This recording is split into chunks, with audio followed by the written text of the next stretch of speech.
أعوذ بالله من الشيطان الرجيم. بسم الله الرحمن الرحيم.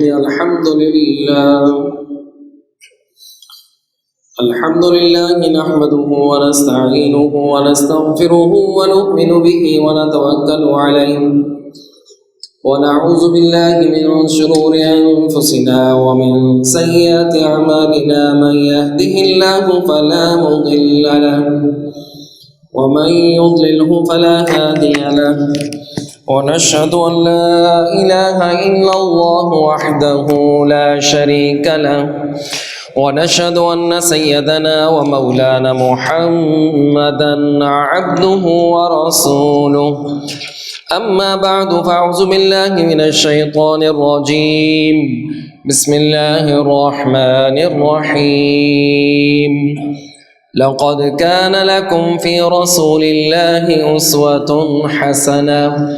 وقال الله تعالى في مقام آخر: محمد رسول الله والذين معه أشداء على الكفار رحماء بينهم تراهم ركعا سجدا يبتغون فضلا من الله ورضوانا.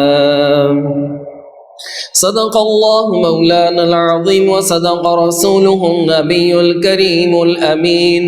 ونحن على ذلك لمن الشاكرين والشاهدين والحمد لله رب العالمين.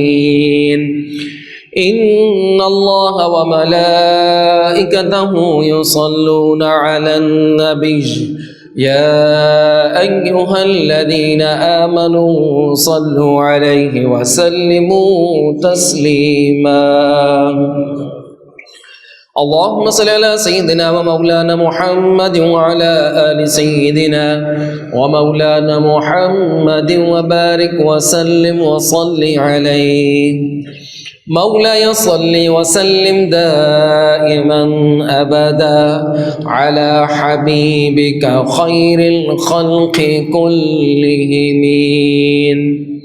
يا رب بالمصطفى بلغ مقاصدنا واغفر لنا ما مضى يا واسع الكرم.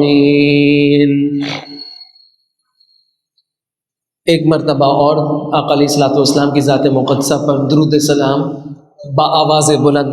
اللہم صلی علی سیدنا و مولانا محمد وعلی آل سیدنا و مولانا محمد وبارک وسلم وصل علیہ. اللہ رب الکریم کا احسان اور اس کا کرم، بے شمار حمد اس رب کریم بابرکات کہ جس نے اس دنیا کے اندر رہنے کا ڈھنگ دیا. اس رب کریم کی حمد و ثنا کہ جس نے ہم پر یہ احسان فرمایا کہ ہم میں امت محمدیہ صلی اللہ تعالیٰ علیہ وسلم نصیب فرمائے. حضور اکرم صلی اللہ تعالیٰ علیہ وسلم کی ذات مقدسہ پر کروڑہ بار درود، جن کے صدقے، جن کے وسیلے ایمان کی دولت نصیب ہوئی، جو وجہ تخلیق کائنات ہیں، جن کے لیے یہ بزم کائنات سجائی گئی ہے. دعا ہے رب کریم سے کہ اللہ رب الکریم حقیقی معنی میں، صحیح معنی میں آقا علیہ الصلوۃ والسلام کی اطاعت، آقا علیہ الصلوۃ والسلام کی فرما برداری کرنے کی توفیق عطا فرمائے. قرآن کریم سے دو مقامات سے آیات مبارکہ پڑھنے کا شرف حاصل کیا ہے، ان کے حصوں کی تلاوت کرنے کا شرف حاصل کیا ہے. دعا ہے رب کریم سے کہ اللہ رب الکریم حق بیان کرنے کی توفیق عطا فرمائے. دعا ہے رب کریم سے کہ اللہ رب الکریم اس پر عمل کرنے کی توفیق عطا فرمائے. اللہ رب الکریم ارشاد فرماتے ہیں: لقد كان لكم في رسول الله اسوة حسنة. تحقیق بلا شبہ رسول اکرم صلی اللہ تعالیٰ علیہ وسلم کی سیرت تمہارے درمیان اسوہ حسنہ ہے، اسوہ کاملہ ہے. رہنے کا، سہنے کا طریقہ، انداز معاملات کا انداز، ہر ایک معاملے کے اندر حضور اکرم صلی اللہ تعالیٰ علیہ وسلم کی حیات مبارکہ تمہارے لیے مثال ہے۔ دوسرے مقام پر اللہ رب الکریم ارشاد فرماتے ہیں محمد الرسول اللہ، محمد صلی اللہ تعالیٰ علیہ وسلم اللہ کے رسول ہیں۔ والذین معہ اشداء علی الکفار، ان کی معیت والے، ان کے ساتھ ان کے صحابہ، اشداء علی الکفار، کفار پر بڑے سخت گیر ہیں، رحماء بینہم، آپس میں بڑے نرم دل ہیں، آپس میں ان کی محبتیں الفتیں ہیں۔ تراہم رکعا سجدا، آپ انہیں دیکھیں گے کہ وہ رکوع بھی کرتے ہیں، سجدہ بھی کرتے ہیں۔ یبتغون فضلا، رب کا فضل تلاش کرتے ہیں، ورضوانا، اور رب کریم کی رضا کے طالب رہتے ہیں۔ یہ ان آیات مبارکہ کا ترجمہ تھا۔ یہ مکمل آیت تلاوت نہیں کی، ابتدائی حصوں کی تلاوت کی ہے۔ جو موضوع اور اپنی جامعیت کے اعتبار سے قرآن کی ہر آیت مبارکہ اپنے مضمون، اپنے کلام رب کریم کی نسبت سے جامع اور معنی ہیں، لیکن میں نے موضوع کے لیے ان آیت مبارکہ کا انتخاب اس لیے کیا کہ اللہ رب الکریم نے آقا علیہ الصلوۃ والسلام کی ذات مقدسہ کی ذات جو ہمارے درمیان بھیجی، اور آقا علیہ الصلوۃ والسلام کی تعلیمات جو تا دم قیامت امت کے درمیان رہنی ہے، وہ تمام تر تعلیمات امت کے لیے سرمایہ ہے، سرمایہ ہدایت ہے، اور قرآن اس کا سرچشمہ ہے۔ پچھلے جمعۃ المبارک میں نے ایک واقعے کو ادھورا چھوڑا تھا، اور آج اس واقعے کی تکمیل کے بعد انشاءاللہ موضوع کی جانب منتقل ہوں گے۔ سعید بن عامر الجمحی کا وہ واقعہ کہ جب آپ کو شام کے ایک صوبہ حلب کا گورنر بنا کر بھیجا گیا، رعایا نے 3 شکایتیں کی کہ انہیں مرگی کے دورے پڑتے ہیں، ایپیلیپسی جسے عام میڈیکل ٹرم میں کہا جاتا ہے، اور صبح دیر سے باہر تشریف لاتے ہیں، رات میں ہماری خبر گیری نہیں کرتے۔ 3 اور آخری شکایت یہ تھی کہ ہفتے میں ایک دن یہ بہت دیر سے باہر تشریف لاتے ہیں، جلد ہماری خبر گیری نہیں کرتے۔ مرگی کے دورے والی بات حضرت سعید بن عامر الجمحی نے حضرت خبیب بن عدی رضی اللہ تعالیٰ عنہ کے شہادت کا وہ واقعہ حضرت عمر فاروق رضی اللہ تعالیٰ عنہ کے سامنے گوش گزار کیا، اور عرض کی کہ اگر یہ معاملہ آپ کا نہ ہوتا، اگر آپ امیر المؤمنین نہ ہوتے اور مجھ سے اس کا سوال نہ کرتے، تو کبھی بھی میں اس سوال کا جواب نہ دیتا۔ آپ نے پھر پوچھا سعید بن عامر الجمحی،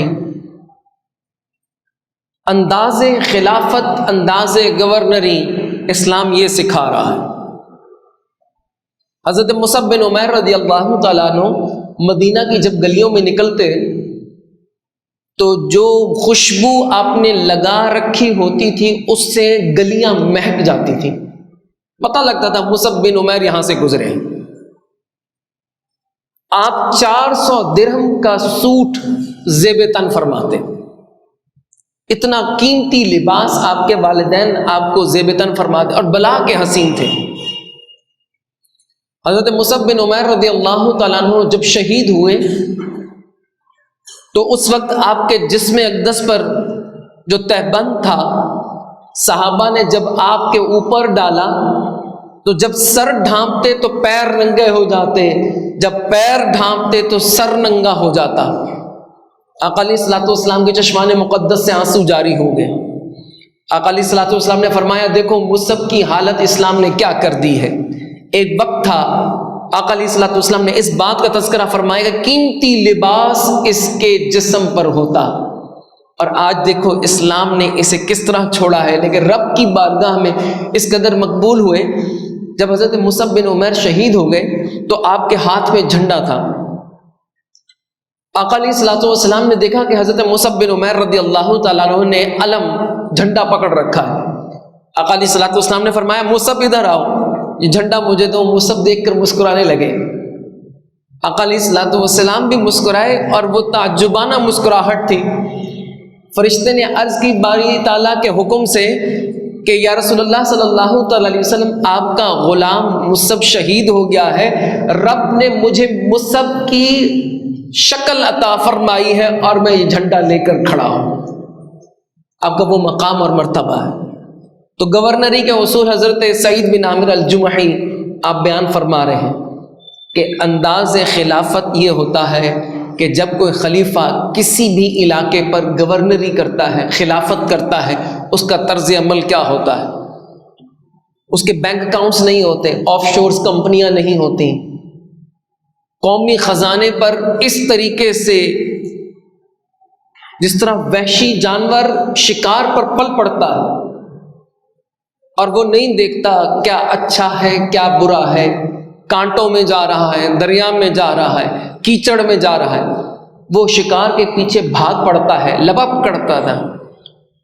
اسی طرح آج ہم ملکی خزانے، قومی خزانوں کے ساتھ جو حشر ہو رہا ہے، جو حشر کر رہے ہیں، وہ کر رہے ہیں اس لیے کہہ رہا ہوں کہ ووٹ دے کر ہم ہی لانے والے ہوتے ہیں، ہم میں سے ہی ہوتے ہیں، خلائی مخلوقات نہیں ہوتی، ہم میں سے ہی لوگ ہوتے ہیں، ہم ہی ووٹ دیتے ہیں اور انہیں پھر لے کر آتے ہیں۔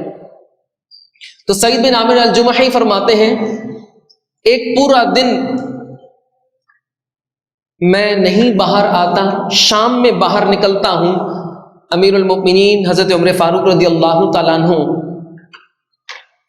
آپ کی بارگاہ میں عرض کرتے ہیں حضور بات یہ ہے کہ میرے پاس ایک ہی سوٹ ہے، ایک ہی جوڑا ہے، جب وہ میلا ہو جاتا ہے میری بیوی اسے دھوتی ہے، اور میرے پاس کوئی خادم نہیں ہے، گھر کے ہم کپڑے دھوتے ہیں اور ان کپڑوں کو دھو کر خشک کرنے کے لیے رکھ دیتے ہیں، جب تک وہ خشک نہیں ہو جاتے میرے پاس اور لباس نہیں ہوتا کہ میں پہن کر باہر آؤں، تو وہ وہیں کا وہیں جب تک سوکھتا نہیں تب تک میں باہر نہیں آتا۔ یہ گورنر حلب ہے، ان کی سیرت کا بیان ہے کہ وہ اپنے لیے ایک جوڑا بھی اور اضافی گوارا نہیں کرتے، اور یہاں لاکھوں کے جوتے پہنے جاتے ہیں۔ ان کے لیے اگر کھانے کی خواہش ہو تو پاکستان سے کک بھیجے جاتے ہیں، بذریعے جہاز جاتے ہیں۔ یہ ساری مثالیں موجود ہیں، لیکن حیف ہے، صد حیف ہے، افسوس ہے کہ وہ ریاست جو پاکستان اسلام کے نام پر حاصل کیا گیا، طرز عمل یہ ہونا چاہیے تھا، طرز عمل وہ اپنا رہے ہیں۔ آج اہل مغرب اگر آپ دیکھیں، اگر آپ ان کی تاریخ اٹھا کر دیکھیں، وہ قومیں کیوں ترقی کر رہی ہیں؟ اگر ان کے آپ وزرائے اعظم اور صدور کے نام لیں تو وہ اپنی وزارت کے اس منصب کے اترنے کے بعد سائیکلوں پر اخبار بانٹتے نظر آتے ہیں۔ تو قوم کے وہ خزانوں کے ساتھ انصاف کے ساتھ کام لیتے ہیں۔ اللہ رب الکریم یاد رکھیے گا کبھی بھی کسی بھی انسان کی محنت کو ضائع نہیں کرتا۔ حضور اکرم صلی اللہ تعالیٰ علیہ وسلم کی پوری حیات مبارکہ کا آپ اٹھا کر دیکھ لیں، آقا علیہ الصلوۃ والسلام کی بارگاہ اقدس کے اندر ایک دفعہ ایسا بھی ہوا کہ آقا علیہ الصلوۃ والسلام کے در انور میں پورے 1 ماہ تک کچھ نہ پکا، فقر کا عالم تھا۔ غزوہ خیبر میں سخت ترین حالات مسلمانوں نے دیکھے جب محاصرہ کیا گیا۔ آقا علیہ الصلوۃ والسلام نے کبھی یہ دعا نہیں فرمائی کہ رب کریم رزق کے خزانے کھول دے۔ آقا علیہ الصلوۃ والسلام نے فرمایا انا قاسم واللہ یعطی، میں بانٹنے والا ہوں، رب مجھے عطا فرمانے والا ہے۔ خزانوں کے مالک آپ ہیں، لیکن آپ نے طریقہ بتلایا، سکھایا کہ جو قومیں اپنے پیروں پر کھڑے ہو کر رب کی بارگاہ سے رزق کو لیتی ہیں، مانگنے پر نہیں گزارا کرتی، مانگنا تانگنا ان کا کام نہیں ہوتا، اپنی عزت کو، اپنے وقار کو مجروح نہیں کرتی، وہی قومیں عزت کی حقدار ہوتی ہیں۔ مذہب کی بنیاد پر ہمارا دین اسلام حق مذہب ہے، لیکن ہمارا ہر طرز عمل اسلام کے خلاف ہے۔ وہ باطل مذاہب پر بیٹھ کر انہوں نے دنیاوی روش کو، طریق کو سمجھا، اپنایا، وہ اس میں کامیاب ہے۔ ہم دین میں بھی اس طریقے سے کامیاب نہیں۔ آقا علیہ الصلوۃ والسلام کے نام موس کی خاطر ہم جس طرح لڑتے ہیں، آقا علیہ الصلوۃ والسلام کی محبت کا تقاضا یہ ہے کہ ہم آقا علیہ الصلوۃ والسلام کی سیرت مبارکہ کو اپنی زندگیوں کے اندر راسخ کریں۔ حضرت سعید بن عامر الجمحی یہ فرماتے ہیں کہ حضور جو تیسری شکایت ہے، دو شکایتیں ہو گئی، پہلی شکایت حضرت خبیب بن عدی رضی اللہ تعالیٰ عنہ کا وہ قتل، وہ شہادت، جس کی وجہ سے وہ قتل کا خیال آتا کہ جس طرح کفار مکہ نے آپ کے جسم کا گوشت آپ کے تن سے جدا کیا، نیزے لا لا کر مارتے، اور حتیٰ کہ زبان کاٹی گئی، کان کاٹے گئے، اور انہیں ہار کے اندر پرویا گیا، بدلہ لیا گیا معاذ اللہ۔ کہتے ہیں جب میں اسلام لایا پھر وہ منظر میرے سامنے آتا تو مجھ پر دورہ پڑ جاتا، غشی ہو جاتی اور میں بے ہوش ہو کر گر پڑتا۔ دوسری شکایت یہ کہ سارا دن گھر سے باہر نہیں نکلتے، کیونکہ فقط ایک جوڑا تھا، کوئی خادمہ نہیں تھی، ملازمہ نہیں تھی، اور ایک جوڑا جب سوکھ جاتا پھر پہن کر باہر تشریف لاتے۔ تیسری شکایت یہ کہ یہ رات کو ہماری خبر گیری نہیں کرتے۔ حضرت سعید بن عامر الجمحی نے فرمایا کہ اے امیر المؤمنین عمر فاروق رضی اللہ تعالیٰ سارا دن میں رعایا کی خدمت کرتا ہوں، مخلوق خدا کی خدمت کرتا ہوں، صبح اپنے رب اور مالک کی خدمت میں مصروف ہو جاتا ہوں، اس وجہ سے رات میں کسی کو نہیں ملتا۔ ہماری راتیں کہاں بسر ہوتی ہیں؟ ٹیلی ویژن اسکرینز کے سامنے، اور پھر حال یہ ہوتا ہے کہ فجر کی نماز بھی نکل جاتی ہے، رات سوتے ہیں 2-3 بجے، دیکھ دیکھ کر فحشا اور تمام لغویات کے اندر وقت صرف کرتے ہیں، صرف کرنے کے بعد فجر کی نماز کا بھی بیڑا غرق کرتے ہیں، اور اس کے بعد میں پھر کہتے ہیں کہ کیا معلوم، اور پھر دین کی تعریف آپ بھی یہی بیان کرتے ہیں۔ اور بعض میں نے چیزیں اپنے کانوں سے سنی، ایک میٹنگ میں گئے، وہاں کہنے والا کہتا ہے کہ ہم دین کو زیادہ شاید بہتر اور زیادہ اچھا عمل کرنے والے ہوں بنسبت ان لوگوں کے جو کہ مساجد کے اندر موجود ہیں۔ میں نے کہا جی ٹھیک جانتے ہیں، ٹھیک تعریف کرتے ہیں۔ تو سعید بن عامر الجمحی آپ فرماتے ہیں چوتھی شکایت کہ صبح دیر سے باہر آتے ہیں۔ کہتے ہیں میں صبح میں جتنے وظائف اوراد ہوتے ہیں اور میں ساری رات رب کی عبادت کرتا ہوں، کچھ دیر آرام کرنے کے بعد میں ذرا دیر سے باہر آتا ہوں، تو یہ 4 شکایتیں ہیں، ان کے یہ 4 جوابات ہیں۔ حضرت عمر فاروق رضی اللہ تعالیٰ عنہ آپ نے انہیں فرمایا کہ اب آپ واپس حلب لوٹ جائیں اور گورنری کا منصب سنبھالیں۔ حضرت سعید بن عامر الجمحی نے آگے ہاتھ باندھ لیے، عرض کی حضور بس اب نہیں جاؤں گا، جو میں نے کرنا تھا کر دیا، جو گورنری تھی میں نے فرائض مجھ پر تھے وہ میں نے ادا کر دیے، اب مجھے اس منصب سے پاک رکھیں۔ جس طرح آج دوڑ ہے، کوئی ایک کرسی مل جائے، کوئی ایک کچھ مل جائے، مر رہے ہوتے ہیں کہ فلاں علاقے کی ریاست مل جائے، فلاں علاقے کی گورنری مل جائے، فلاں وزیر بنا دیا جائے، فلاں وزیر بنا دیا جائے، ہٹا دیا جائے تو بس ایسے لگتا ہے کہ موت طاری ہو گئی، غم سے مرنے لگتے ہیں۔ لیکن جو اہل عرفان ہوتے ہیں وہ جانتے ہیں کہ یہ کس قدر بڑا منصب ہے، مقام ہے، کس قدر اکاؤنٹیبلٹی ہے، حساب ہے۔ حضرت عمر فاروق رضی اللہ تعالیٰ عنہ کی ذات مقدسہ وہ ذات جب آپ کا کرتا سلتا ہے، کرتے کے اندر کپڑا زیادہ لگتا ہے، منبر پر کھڑے ہوتے ہیں، سوال کرنے والا سوال کرتا ہے عمر یہ کپڑا جو آپ کے کرتے میں لگا ہے زیادہ کہاں سے آیا؟ اسلام تو آج یہ سکھاتا ہے یہاں استثناء حاصل کیے جاتے ہیں، ایکسیپشنز حاصل کی جاتی ہیں۔ کورٹ کے اندر کیسے استثناء لے لو؟ نہیں آ سکتے، یہ نہیں آ سکتا، وہ نہیں آ سکتا۔ سعید بن عامر الجمحی نے عرض کی حضور جتنی میں نے خلافت آپ کے اس امور کے اندر گورنری کرنی تھی میں نے کر لی، اب آپ مجھے اجازت دے دیں کہ میں اس منصب سے سبکدوش ہونا چاہتا ہوں۔ آپ نے اپنا ریزگنیشن پیش کیا۔ حضرت عمر فاروق رضی اللہ تعالیٰ عنہ نے اپنا عصا مبارک اٹھا کر پھینک دیا۔ آپ نے فرمایا سعید بن عامر الجمحی اگر تو گورنر نہیں رہتا، اگر تو گورنری چھوڑتا ہے تو میں خلافت چھوڑتا ہوں۔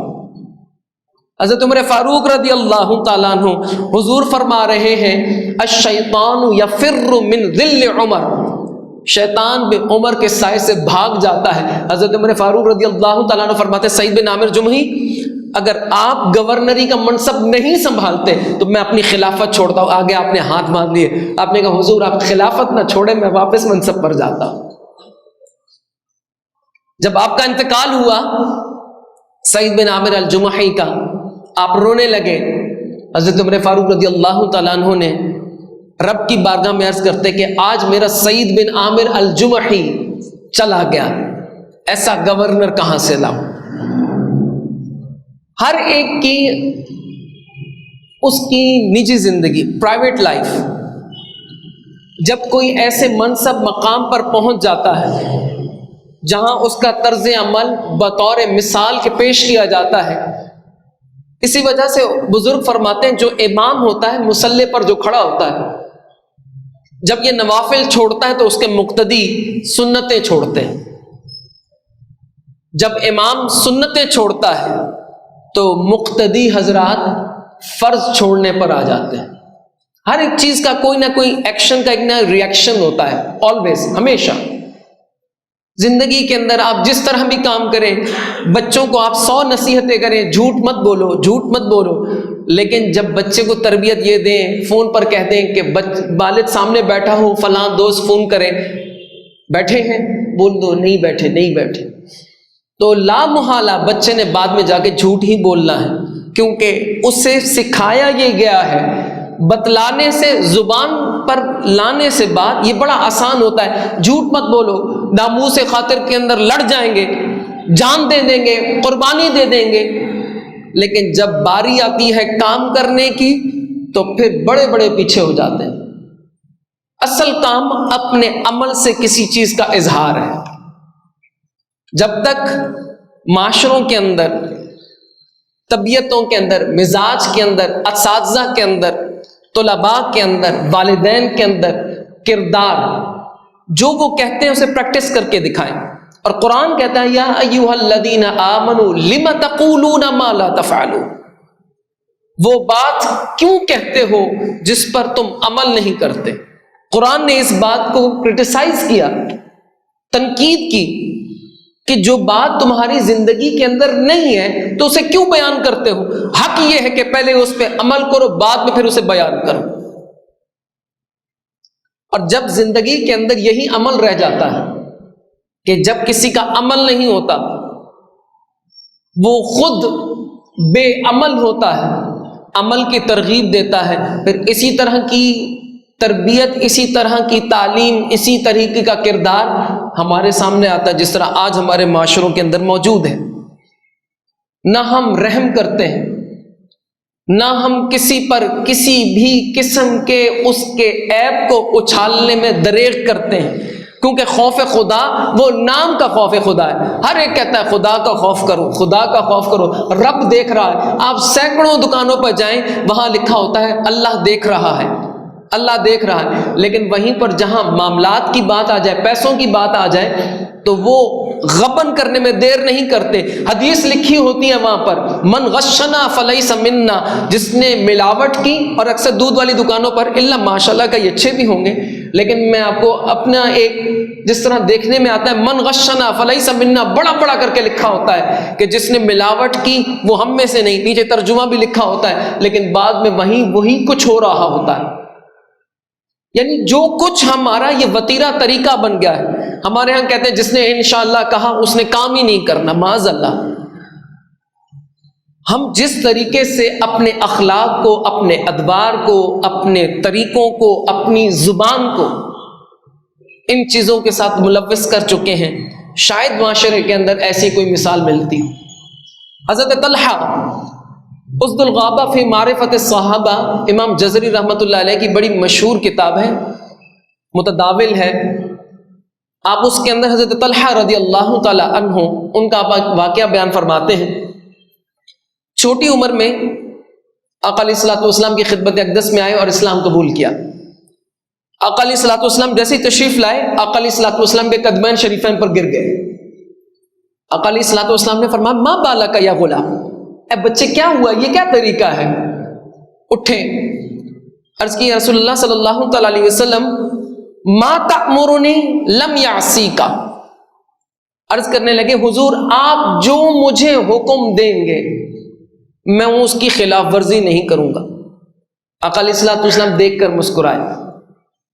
حضور اکرم صلی اللہ تعالی وسلم نے فرمایا اقتل اباک، جا اپنے والد کی گردن اڑا دے. جب یہ بات کہی اٹھے اور فوراً گھر کی طرف منہ کر دیا. آقا علیہ الصلوۃ والسلام نے پیچھے سے بلایا. آپ نے فرمایا طلحہ ادھر آ، ادھر آ. حضور اکرم صلی اللہ تعالی علیہ وسلم کی بارگاہ اقدس میں حاضر ہوئے. آقا علیہ الصلوۃ والسلام نے فرمایا مجھے اس لیے نہیں بھیجا گیا کہ میں خونی رشتوں کو کٹوا دوں، لیکن صحابی جہاں پر حضرت طلحہ رضی اللہ تعالیٰ عنہ نے حضور کے کلمات کان میں پڑے اسی وقت آپ تشریف لے گئے اور آپ نے فوراً چہرہ انور آقا علیہ الصلوۃ والسلام کی ذات مقدسہ سے پھیر کر توجہ کی گھر کی جانب کہ حضور نے اب جو حکم دیا ہے اب اسے پورا کرو.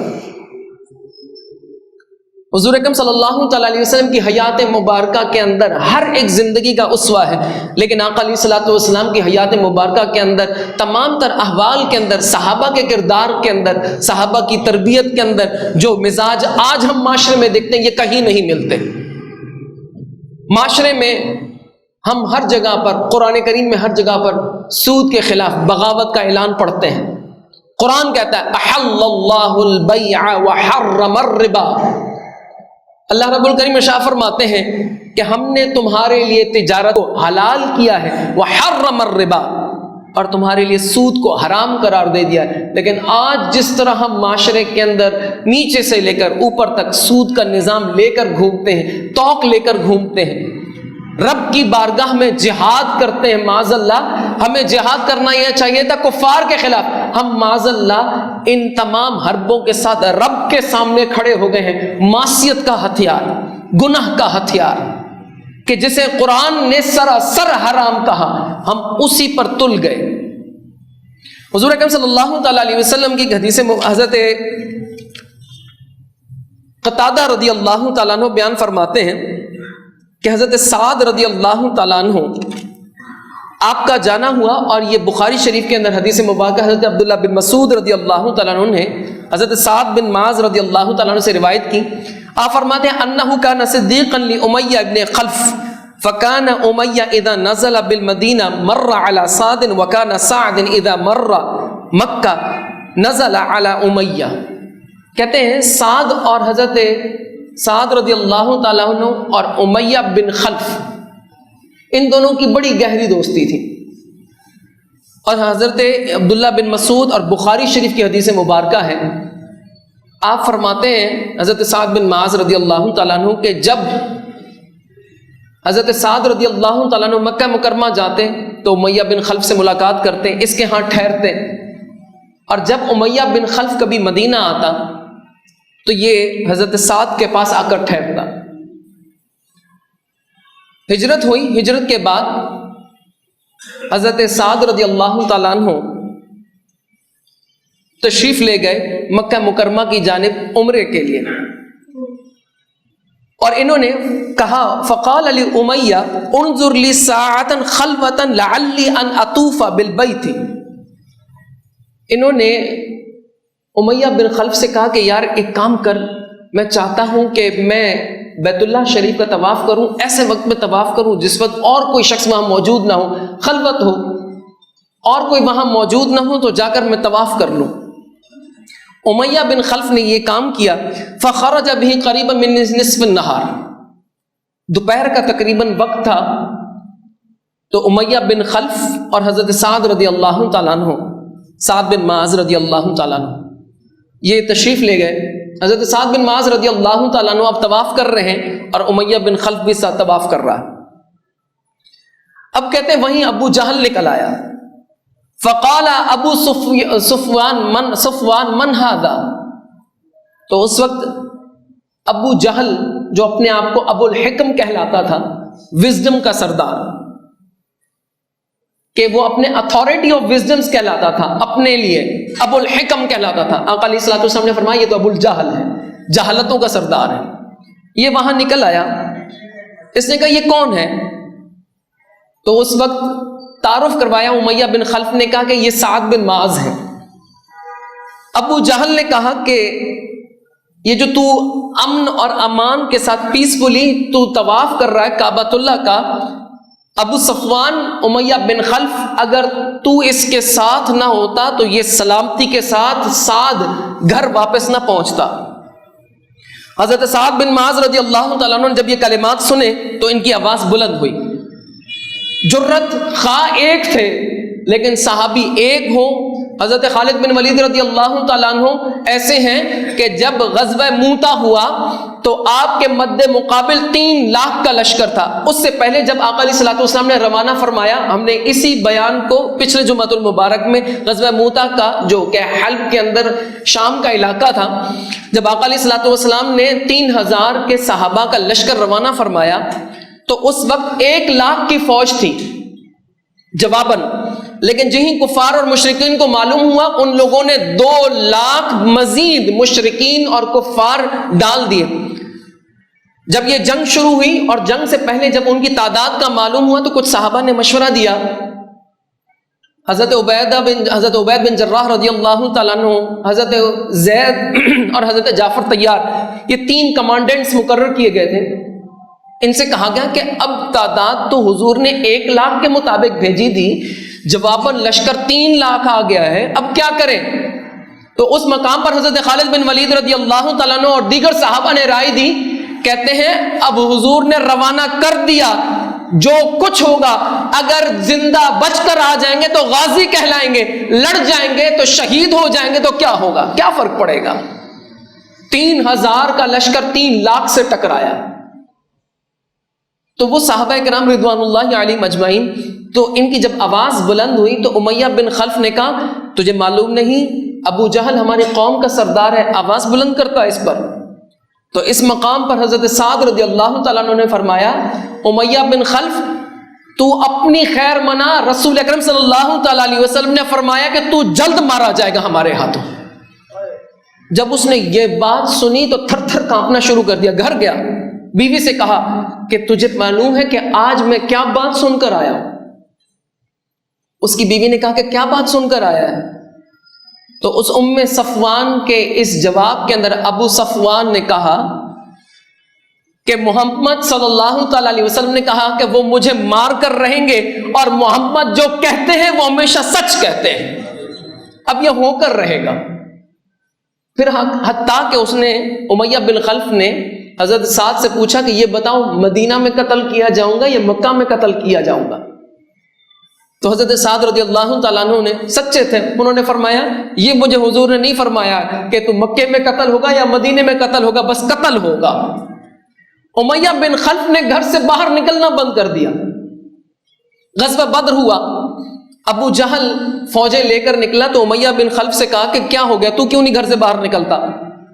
اس نے کہا بھائی میں تو گھر سے باہر نہیں نکلوں گا.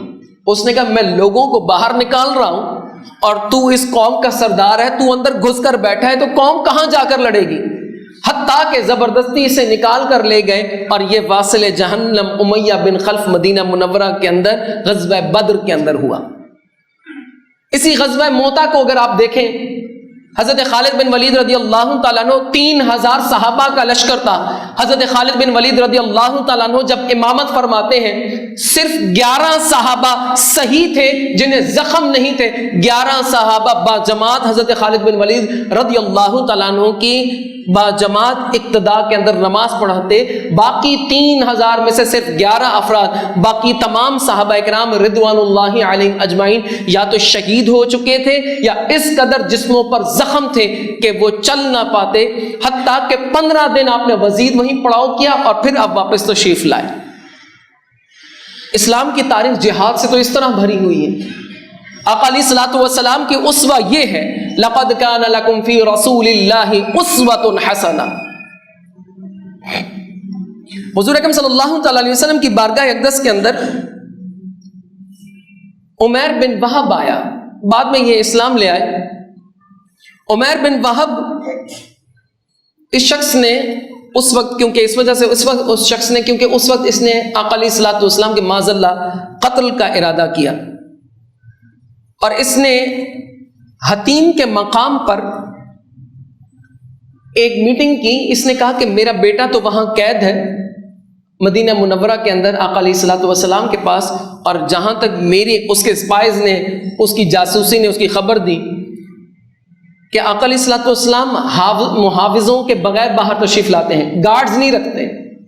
تو کہتے ہیں میں جاتا ہوں، بہانہ میرا یہ ہوگا کہ میں اپنے بیٹے سے ملنے کے لیے آیا ہوں، اور میں موقع پاتے ہی معاذ اللہ آقا علیہ الصلوۃ والسلام کو تکلیف پہنچاؤں گا. اب یہ عمیر بن وہب جب وہاں پہنچے تو ان کے گلے کے اندر تلوار تھی، اور سامنے حضرت عمر فاروق رضی اللہ تعالیٰ عنہ کھڑے تھے. جو ہی حضرت عمر فاروق رضی اللہ تعالیٰ عنہ نے دیکھا کہ عمیر بن وہب گلے کے اندر تلوار لے کر کھڑا ہے، حضرت عمر فاروق رضی اللہ تعالیٰ نے چہرہ دیکھ کر پہچانا اور فرمایا دونکم الکلب، دونکم الکلب. صحابہ کو کہا کہ اس کتے کو پکڑو، اس کتے کو پکڑو، اس کا ارادہ ٹھیک نہیں ہے. صحابہ فوراً جھپٹے ان کی جانب اور عمیر بن وہب کو پکڑ لیا.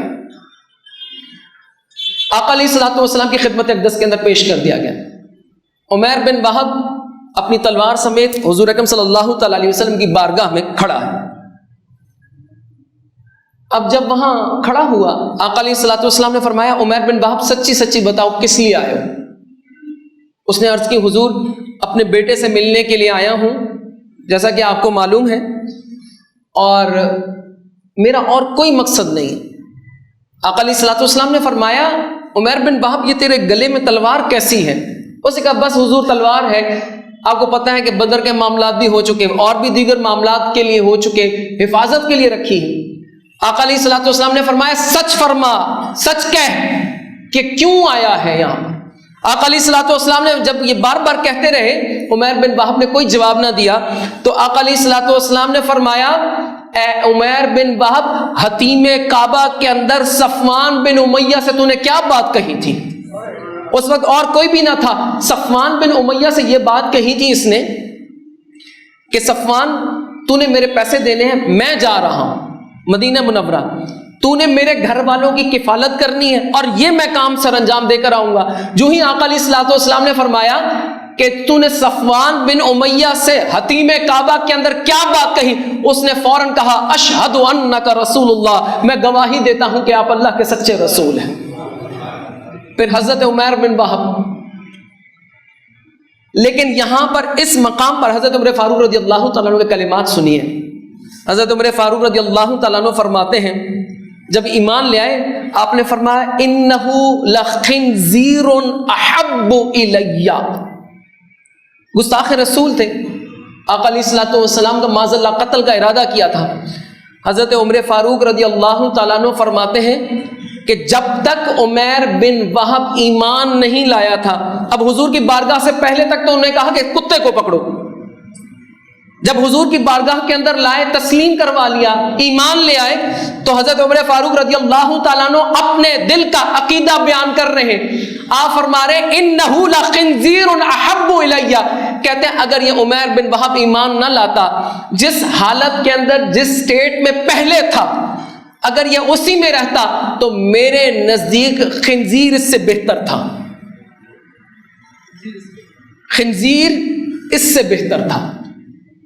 یعنی جو گستاخ رسول ہے وہ خنزیر ہونے کا بھی حقدار نہیں، یہ خنزیر کی بھی تذلیل ہے.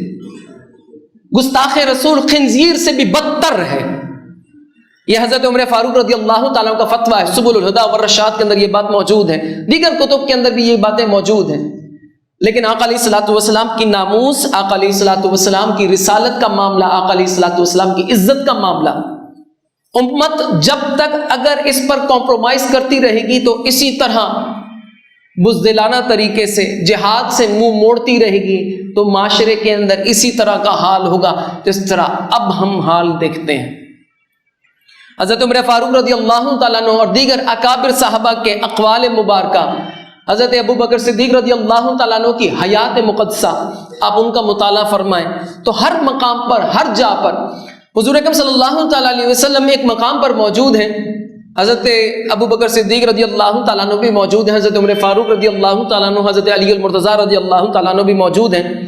آقا علیہ الصلوۃ والسلام نماز ادا فرما رہے، اس نماز کے دوران آقا علیہ الصلوۃ والسلام مسکرائے۔ یہ اکثر علماء یہاں تک بیان فرماتے ہیں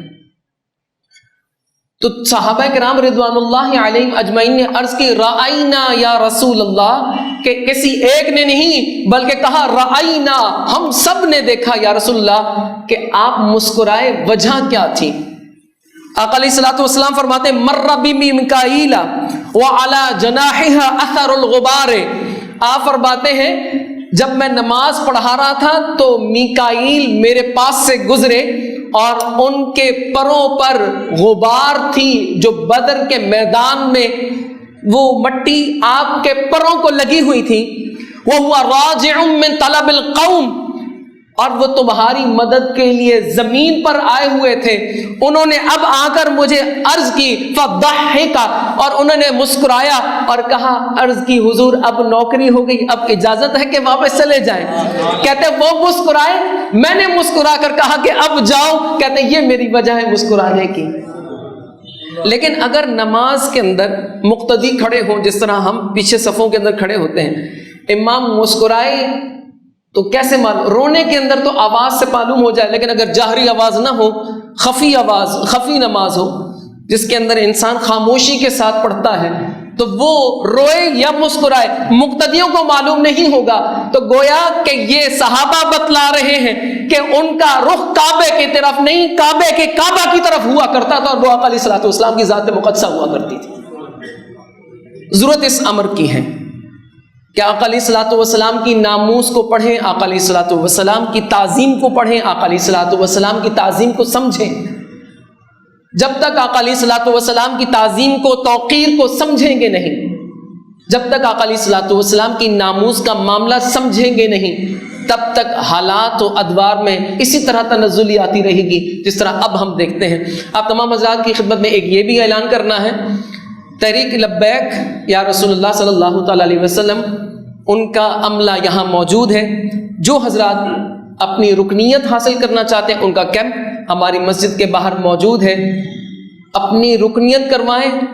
اور یہ وہ رکنیت ہے کہ قطعاً سیاسی مقاصد کے لیے نہیں، یا رسول اللہ کوئی سیاسی نعرہ نہیں ہے، یہ خالصتاً آقا علیہ الصلوۃ والسلام کی بارگاہ میں ایک یہودی آیا اور اس نے ہاتھ میں دب پکڑ رکھی تھی، جسے ہم اردو زبان کے اندر گو کہتے ہیں، اور لا کر اس نے پھینک دی، عرض کی کہ حضور ایمان لے آؤں گا اگر یہ گو بول پڑے کہ آپ سچے نبی ہیں۔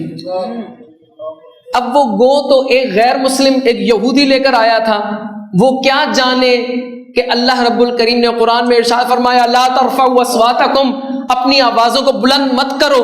صحابہ کہتے ہیں ہم نے اس گو کو دیکھا، ویسے گو کی عادت ہے اپنا سر اٹھا کر رکھتی ہے، جب حضور کی بارگاہ کے اندر پھینکا گیا اس دب کو، اس نے اپنا سر زمین کے ساتھ جھکا دیا، اپنی سانس تک بند کر دی، کہیں یہ نہ ہو کہ بے ادبی ہو جائے۔ آقا علیہ الصلوۃ والسلام نے فرمایا یا دبو، اے گو بتا کہ تو کس کی عبادت کرتی ہے؟ اس نے کہا میں اس کی عبادت کرتی ہوں جو آسمانوں اور زمینوں کا رب ہے۔ آقا علیہ الصلوۃ والسلام کی بارگاہ میں پھر آقا علیہ الصلوۃ والسلام نے فرمایا یا دبو بتا من انا، میں کون ہوں، میرا تعارف کرا۔